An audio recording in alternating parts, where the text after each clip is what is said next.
Hello everybody, welcome back to Prestige Auctions. We've got a special bonus podcast coming to you today from the sunny city of Doha in Qatar.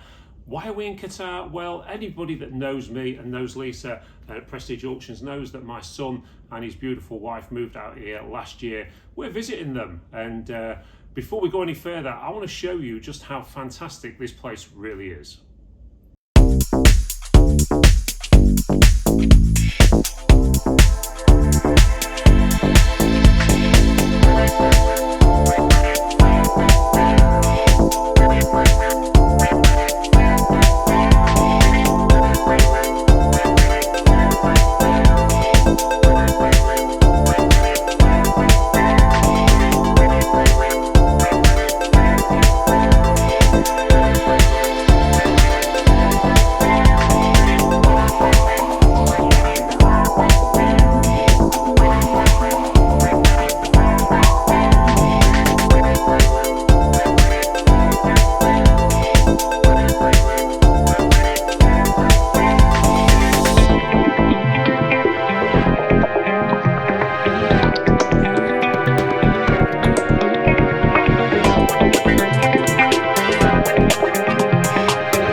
Right, as you can see, there are some fantastic places, and do you know what, when you visit this fantastic place, which I'm going to be honest, is never somewhere that I would have visited had my son and daughter-in-law not moved here. But I'll tell you what, everybody, back in the UK or wherever you are watching this around the world, what a beautiful place this is. The place it's just so different, and when I say it's different good. Everybody is so respectful, the place is so clean. I mean, you can see they've spent an absolute fortune here. It's like a cash is no object, a bit like Prestige Auctions really, where we've just had the major refit. But anyway, I'll let you judge that. Tell you what, everybody, we found out something really exciting though, is that out here, when Daniel started talking to different people, we got ourselves a new superfan in Doha, and that gentleman is Abert. Hi Abert, how are you doing? Hi Carl, do you know what? It's an absolute honour to be on your podcast. I mean, I watched the first 5 with you and Chris, and it's been amazing. And the subjects, I just hope it'll grow. But I would like to say one thing. I feel like, hopefully Chris won't mind me filling in his shoes today. It's a bit embarrassing. And also, have you told Chris you've blown all the money? Not yet. No, the whole podcast budget has gone in two flights, and we're staying here. This is being filmed in the Waldorf Astoria, and you'll have seen on some of the videos I've just shown you the views from this place. Absolutely fantastic. So, Albert, the big question is: you are out here in Doha working with Daniel and all the rest of the team out there. How did you find out about Prestige Auctions? Well, do you know what? It was your son. I can't believe. Daniel said, he was telling the stories about all the things. I know the little snippets I don't bring up when you was on Have I Got News For You and everything, you know what I mean? And it was amazing. And then Ellie said, you got a YouTube channel. And I started following it. And do you know what I really was heartened by? It's down to earth. You've got real people and, the stuff. And it's everyday stuff you're selling. I can remember I was brought up in the Cotswolds, and there's a lot of auction houses in the Cotswolds, and they're very much dealer, money and all that, and you're sort of like, you don't feel like welcome in them sort of places. No, and I think that's something that obviously through you watching the podcast, you'll understand that through me being a dealer for many years and all the rest of it, auctions are not very friendly places as a rule. They don't make new people feel that welcome. Usually run by dealers. You'd have seen that in one of the podcasts. We actually covered that over all this, and the community that we've built up at Prestige is absolutely fantastic. The people that come in there, they come in because they want to do business, but they want to have a good time as well. And oddly enough, I sat and read on GB News this morning an article from I don't know if he's an ex-presenter or a dealer on what's it called, bargain hunts. Oh yes. And reading about it, and he was saying that everyone always says how they do it all the wrong way around, and when you look at the shows like the bargain hunts and all the rest of it, everything is the wrong way around. The people, I don't think these TV shows advertise auctions very well.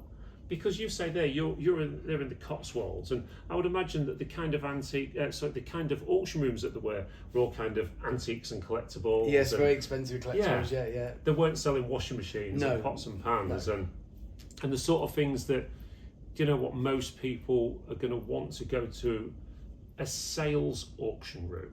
And that's what we tried to achieve with Prestige, was this sales place. So if you want to come in and buy a nice watch, you can come to our auction. If you want to come in and buy a washing machine, you can come to our auction. But the difference being is everybody in that room is a big group. They're a big community. There's not the dealers ganging up together to try and outprice everybody so they get everything cheaper in the end. We don't allow that to happen. And I think, have you actually been to auctions before? Have you ever frequented? Yes, do you know what? It's funny, like auctions, we're going back, apart from thing, I used to go to a lot of car auctions. Right. I used to find it was like that thing is, but this was in the days of you had the real old bangers, because you could pick up a deal, you know what I mean? Growing up, cars were expensive, and you said, what can I get? And again, that was that atmosphere, you know what I mean? All great, I could pick up a car and drink a coffee, you know what I mean? And it was just, I don't know. You get a feeling like you can get carried away. Don't get me wrong, you can get carried away at an auction, but it's that atmosphere. It's buzzing. That's it. How can I say it? It's like a buzzing atmosphere. There's nothing quite like it, and I'm an auctioneer. Yeah. And I still get that buzz when I go into some other people's auction rooms and think, you're waiting for the bidding to start, and it's not like retail therapy, is it? You are sat there with an amount of money to spend, whether it be in your pocket or on a card, and you're thinking, this could be £5, it could be £500. Where's my limit? You've got to set yourself to that limit.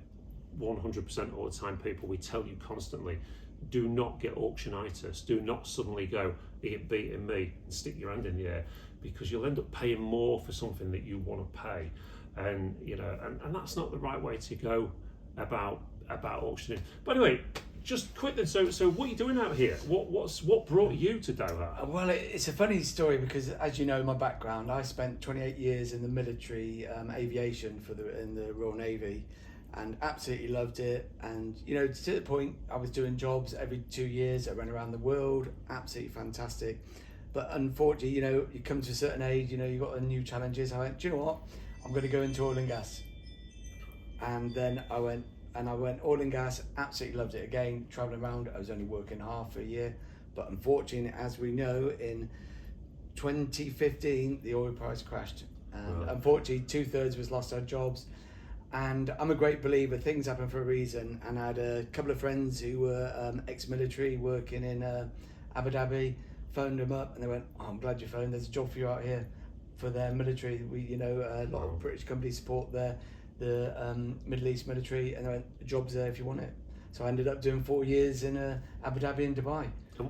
And how does Abu Dhabi and Dubai differ to Doha? Well, do you know what? It's funny that, so because what you realise with UAE, which United Arab Emirates, there's 7 states, and they're all different. They've all got different number plates.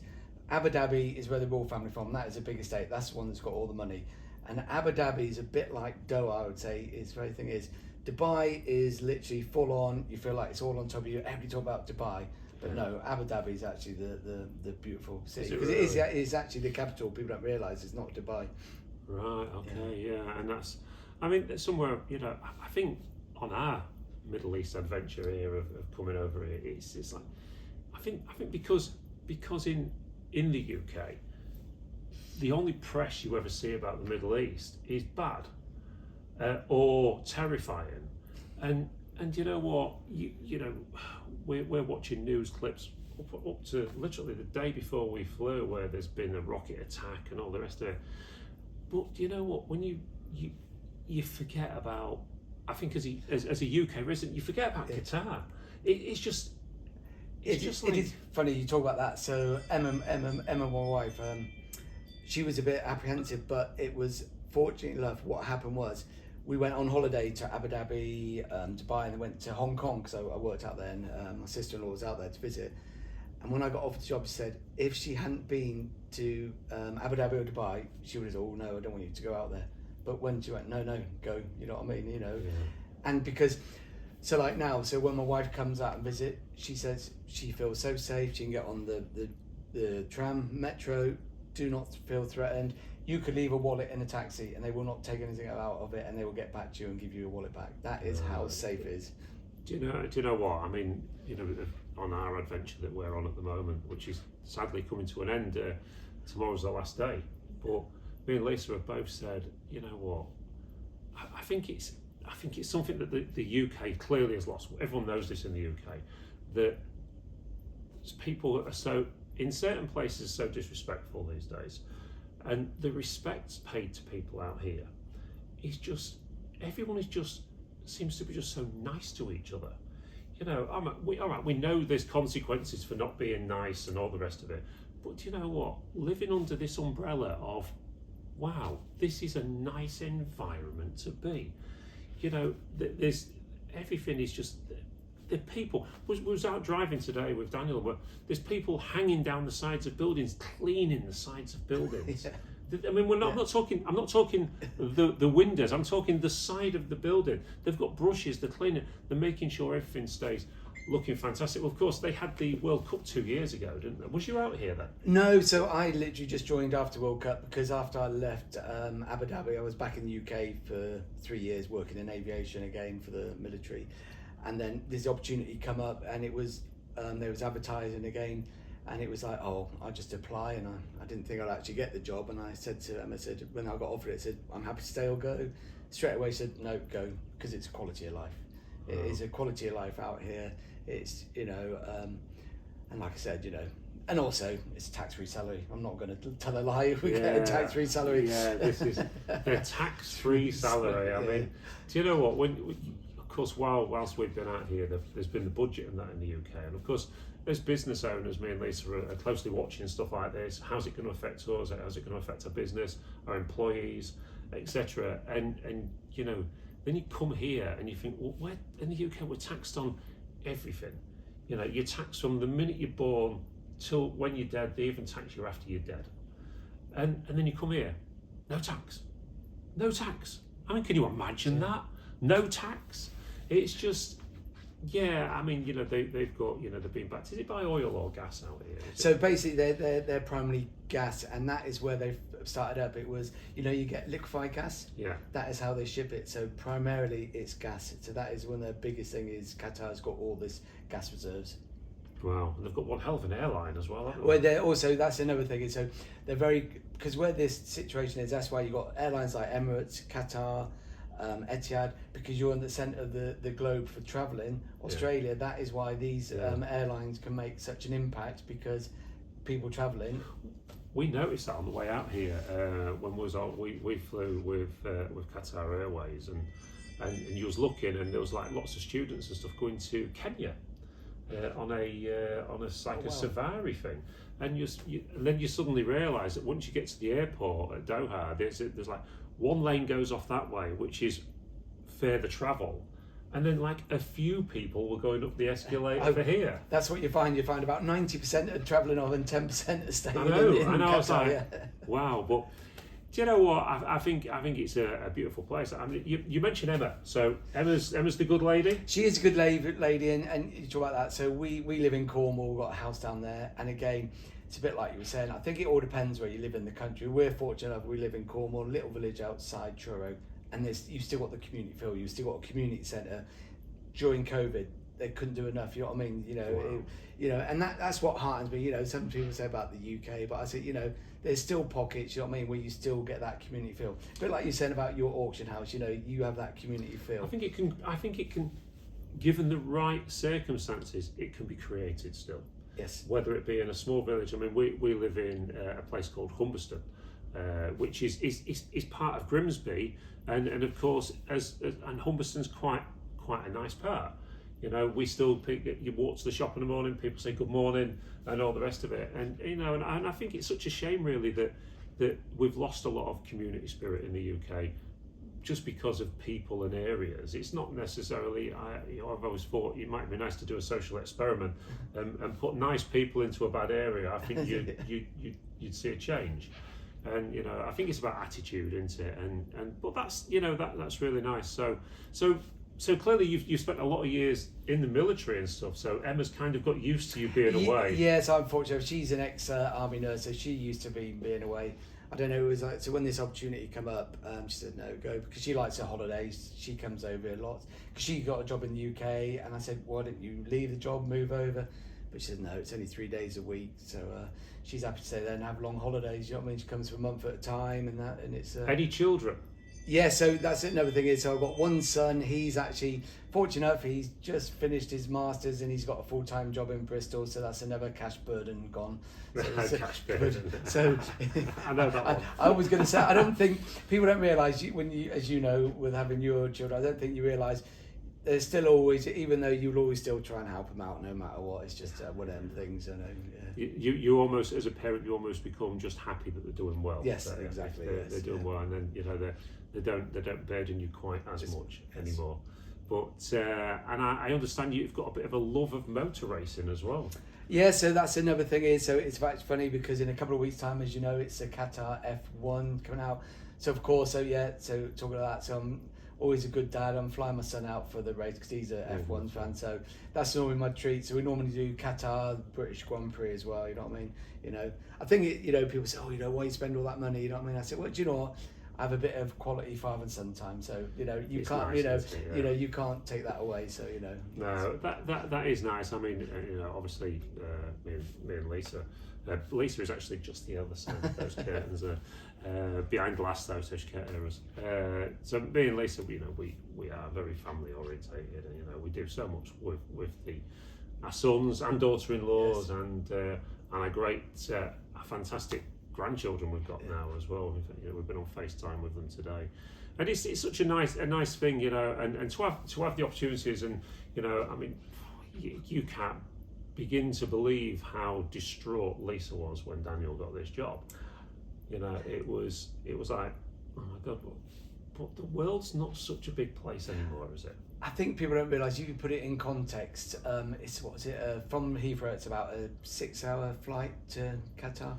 And also, people said, for me, it could take me longer to get from London Heathrow back down to Cornwall for the journey, and put it in perspective. And people always go to Australia. It's not forever. To me, this is like, it's nice. Well, we use it as a place to travel. So like, while we got the opportunity, while I'm out here, like we just been to Sri Lanka, normally go, oh, it's a long flight from UK. Here, oh, it's a 5-hour flight, and it's easy to get around. If you want to go to the Far East, you haven't got that big long flight. So it's funny nice because Daniel's actually mentioned this. He said, while we're out here working, he said we want to use the opportunity to travel.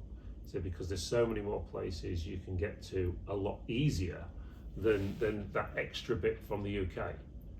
It is, exactly. I mean, and it is so cheap. It's amazing. I think the most expensive flights are, where the thing is, normally from London to here, but then from here it's like, Kathmandu, it's like a couple of £100, you know what I mean? You can have a long weekend in Kathmandu, and you wouldn't think of that. It's like going to London for a long weekend in London. It's. Well, do you know what? I mean, I'm just going to sway us back to auctions now. Oh yes, yeah. So of course, as an auctioneer and a dealer and everything else that I've been in the past, you kind of, every time you come to a new place, you kind of look and think, could you do an auction there? Could you? I mean, and you look here and you see quite an amount of wealth around. and you think, is there any auction houses here? No, so they do have like clearances. They're there for more charity, but what people don't realise, I think in Qatar there's a population of 3 million, and out of that 3 million, only 10% are actually Qataris. Really? So yeah, so that's where all the money is. So then you've got all the other nationalities, from Filipinos, Indians, Pakistani, Bangladesh. So they're the ones that support the country. So of course, there's always people leaving, coming to and from the country, and of course they need to get rid of their stuff. So a lot of people, for that stuff, it's like Facebook Marketplace that you usually see that, they advertise. But what they do, the government have got auction app. It's controlled by the government, and on there you see cars, watches, the high-end stuff. Wow. And you can then make a bid. You put your maximum, what you want to pay, and then you can actually bid that way. But that is the higher end. You know what I mean? It's the nice but stuff. there's no do you know what? There's not a prestige auction in Qatar or anything similar like that. Not yet. Not yet. But do you know what? I think when you sort of look at, me and Lisa went to the souk last night. Is it the souk? Oh yeah, the souk. Yeah. Wow, that's so let me just explain, everybody. So the souk is, if you live in Grimsby, it's a little bit like Freeman Street Market on steroids. This place is huge, and they're selling everything. But you got to realise you have to barter. You don't pay with even the souk. It's all about bartering. You never pay the price advertised. Not like me and Lisa did last night. Oh, I mean, you thought you were an auctioneer usually. No, she was buying toys for the kids, so she just that'll do. It was cheap. Yeah, it was cheap. It worked out or whatever it was, so it was cheap enough. But you kind of you sort of looking around. I'm looking in the jewellery shops while I've been here, and of course the big difference between the sort of kind of jewellery that we're used to in the UK compared to out in the Middle East is everything's sort of 18 carat plus. Yes. So in fact, Emma got me on a good trick once. We went to a brunch, as you know, it's free flowing. If you come to Qatar, go to a brunch. It's free flowing alcohol. Then afterwards, we're looking around it was a jeweller's, and she thought, that's a nice ring. Of course, didn't have a price on it, did she? Did it? So I had a few beers. Let's go and have a look. Yeah, come out several thousand riyals later. But again, but then you can barter from what the price started. It got it down to half price. Did you really? And that's all 18 carat gold, diamonds, and emerald. You know what I mean? Like and it's like, that's the way you got the value with jewelry like that. Some of the jewelry shown in the windows of some of the jewelry shops is stunning. It's absolutely stunning. I mean, to be fair, as many of you will know that come to Prestige, we do often get Middle Eastern jewelry coming through the auction room. And it's usually from people that were working in Saudi in the 80s. Yes, yeah. And of course, I remember as a dealer going to see this lady in Cleethorpes, and she said, I've got a bit of jewellery you might be interested in buying. This was before it was auctioneers. And she pulls this box out, and she opens it up, and it's just full of gold. And there's chains and rings and everything. And I was like, that looks like a higher carat. She went, oh yeah, we spent 20 years in Saudi through the 80s. Now you think of what would happen to the gold price from the 80s to where it was there. But she actually said there wasn't one piece she lost money on. No, so what they do in this region, so when you buy gold, it's actually not the work, it's actually the actual weight of the gold you are buying, the market value. There's even ATMs where you can buy gold. So like, you can go in there and just buy, how many grams of gold you want, you can buy it from an ATM. Wow. I mean, we was in the currency exchange the other day with me and Daniel, and they've actually got UK Royal Mint gold sovereigns for sale in there, which quite surprised me. And I think there was about £50 over spot price, which, do you know what, is a lot cheaper than the Royal Mint itself back home. Yes, and these are in Royal Mint, but the difference is the Royal Mint, when you buy the issue ones, are in posh boxes and all the rest of it. Because a box is worth a couple of £100 or whatever it is. But to some people, to collectors, but no, I think, and they also sell gold bars as well. Oh yeah. 1 ounce bars. Yeah. That's what I mean. You can just go into and exchange and buy, and all you're paying is the actual the price at gold that day. Wow, it's certainly quite a fascinating place, and I think from a perspective as an auctioneer, when you come, is it really interesting to talk to people like yourself, because you're seeing both sides of it, because primarily from the UK, spent lots of your life abroad and doing different things, and then you sort of see something a little bit different in prestige auctions, which, let's be honest, you would probably have never ever stumbled across. Oh no, I think you had one the other day. Little things like, remember the 50p coins? You had the Kew Garden ones. You know what I mean? Because that was the collector ones. There was only so many Kew Garden 50p. 210,000. Yeah. Yeah, little things like that. And that's what I think people must love. It's finding them little nuggets of gold. Golden nuggets in the auction room. Wow, that last Kew Gardens that we sold in our general sale, made 165 quid. A lady was actually who works in a local shop, actually came through the till. Wow. Not that long back. So it kind of gives everybody, I think with auctions are about hope, because why are TV shows like that we've got on the TV so popular now? Cash in the Attic. They give them the right names because, everyone likes to think of finding that gem, going to a boot sale, going to a charity shop, finding that one item, and it does happen. It doesn't happen often, but it does happen.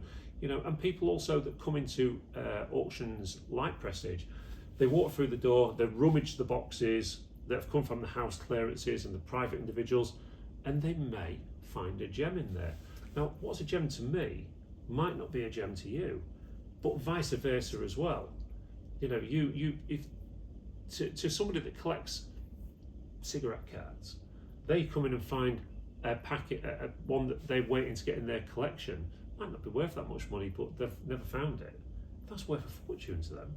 Yeah, because they're collectors, like comics, anything like that. People have different things. I mean, I must admit, I'm a bit of a Lego geek. I absolutely love Lego. Wow. I've got my little mansion. It is full of Lego.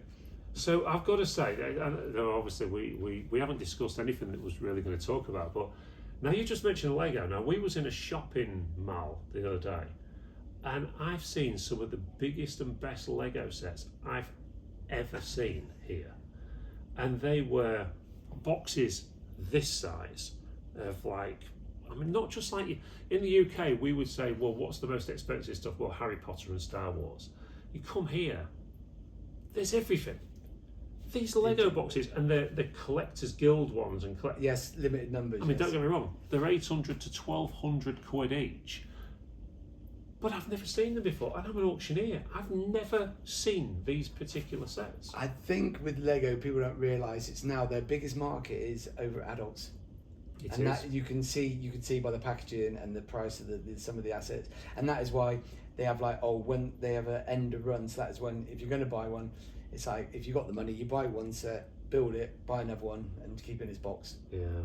But there again, that's hindsight. It may not. But and as kids, what did we do? You emptied the boxes. Yeah. It all ended up in one big box. Prime example. Remember, you had that Meccano set. Yeah. Look at that, all in its box. Everything that was you had it. Yeah. This is it, and the